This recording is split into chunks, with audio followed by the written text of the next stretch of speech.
জম্মু কাশ্মীর থেকে ফেরার সময়। যাই হোক, টানেল থেকে বেরোচ্ছি, বেরিয়েছি। দেখুন রাস্তার কত সুন্দর বিউটি। रेलवे स्टेशन रेलवे जाना है कैसे जाएंगे हाँ कैसे जाएंगे जगह नहीं है এত সুন্দর পাহাড়িয়া রাস্তা। রাস্তা কিছু খারাপও ছিল, আর বৃষ্টি পড়লে তো কোনো কথাই নেই, কারণ হাইওয়ে তৈরি হচ্ছে, Jammu to Kashmir train line তৈরি হচ্ছে, এক্সপ্রেস ওয়ে তৈরি হচ্ছে, যার জন্য রাস্তার প্রচুর কাজ হচ্ছে। যেদিন রাতে ঢুকেছি কাশ্মীর আমি, সেদিন রাত্রিবেলা আমি জানলে পরে তো এই সময় আমি যেতামই না। খুব কষ্ট করে এই পাহাড়িয়া রাস্তা রাত্রিবেলা পার করেছি নিরুপায় হয়ে। ফেরার দিন বৃষ্টি পড়েছে আগে, তাতে করে যে জায়গাগুলোতে কাজ হচ্ছে সেই জায়গাগুলোতে রাস্তা কাদা কাদা ছিল, গাড়ি স্লিপ করে যাচ্ছিল প্রায়। অনেক কষ্টে, অনেক ব্যালেন্স করে খুব সন্তর্পণে পাস করেছি সেসব জায়গাগুলো। ফেরার সময় আমি ভিডিও করেছি। যাওয়ার দিনকে রাত্রি হয়ে গেছিলো, এর জন্য আমি আর ভিডিও করিনি। ফেরার দিন জম্মু টু কাশ্মীর, কাশ্মীর টু জম্মু, এই রুটটা খুবই টাফ। আগে তো আরও টাফ ছিল, যা বলার মতো না, ভয়ঙ্কর, খুবই কঠিন রাস্তা ছিল। সেই রাস্তাটাকে অনেক সহজ করে দিয়েছে। যাই হোক, ধীরে ধীরে চলছি, দেখুন আস্তে আস্তে। আর এই পাহাড়িয়া রাস্তার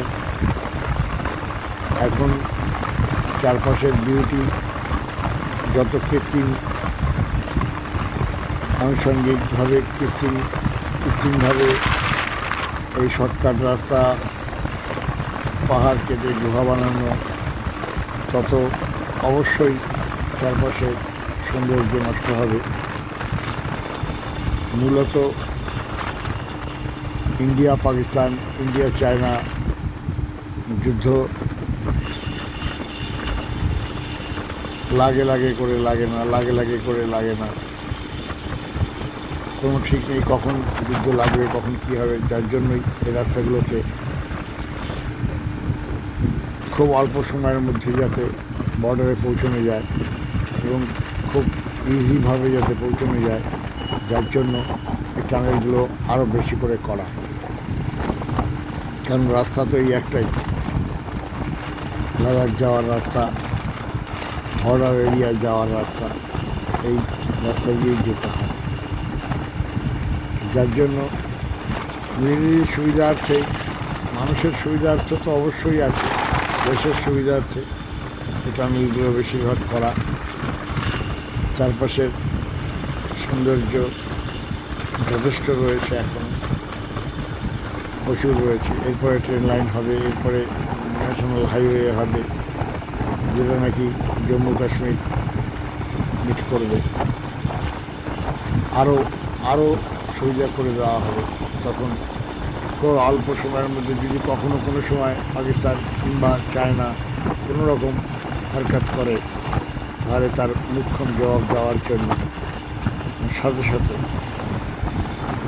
এই সুবিধাগুলো তৈরি করা হয়েছে। এই রাস্তাগুলোকে সুন্দর করে করা হয়েছে, আরও সুন্দর করা হচ্ছে। আগে গেলে দেখতে পাবেন কত সুন্দর সুন্দর রাস্তা তৈরি হচ্ছে। চলছি, ভারী মজা লাগছে চারিদিকে। দিনের বেলা চারিদিকে অনেক দিন বাদে এই জম্মু টু কাশ্মীর, কাশ্মীর টু জম্মু, এই রাস্তাটা আমি এক্সপ্লোর করছি। আমি বহু আগে বাসে করে, ট্যাক্সিতে করে, জিপে করে কয়েকবার গিয়েছি, এসেছি।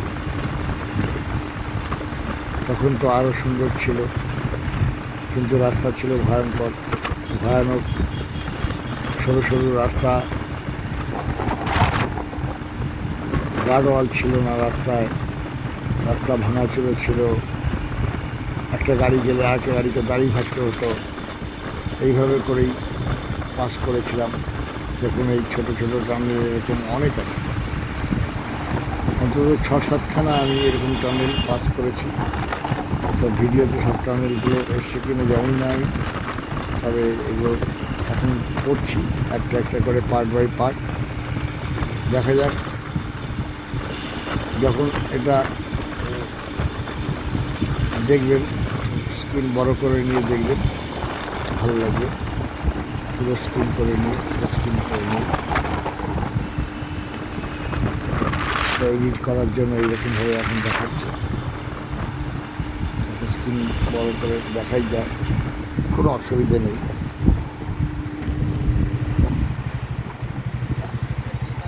তবে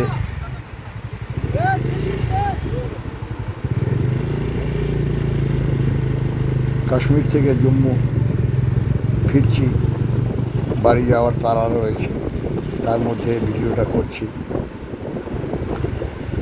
আর সবচেয়ে বড় কথা, লাদাখ করে এসেছি, ক্লান্ত আমিও, গাড়িও ক্লান্ত।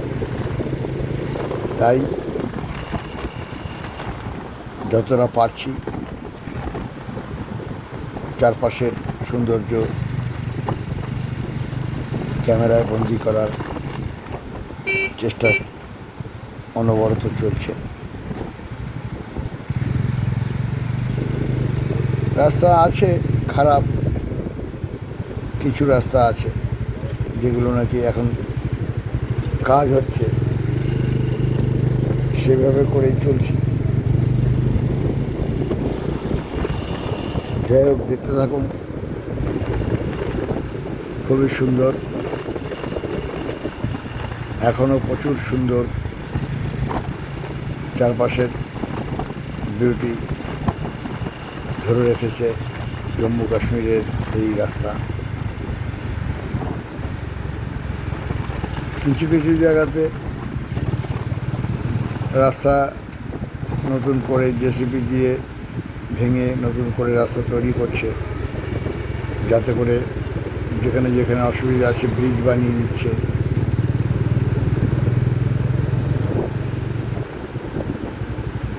খারাপ মানে অফরোড, এইসব নিয়েই চলতে হচ্ছে। আর এর চাইতেও তো অনেক খারাপ রাস্তা লাদাখে পাস করে এসেছি, অনেক উঁচু পাহাড়কে টপকে, খারদুংলা, তাংলাংলা,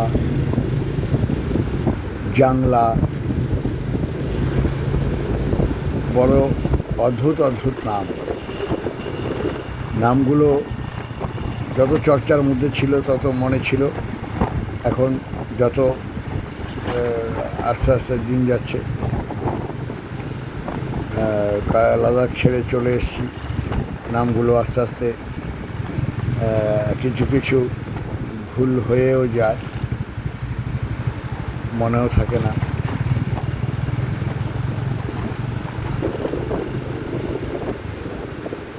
যেমন এই জাহার টানেলটা যে জায়গায় ছিল, সেই টানেলটা অবশ্য এখন দেখলাম না, সম্ভবত বন্ধ হয়ে গেছে, বন্ধ করে অন্য নতুন করে টানেল সব বার করেছে, নতুন টানেল সব তৈরি করেছে।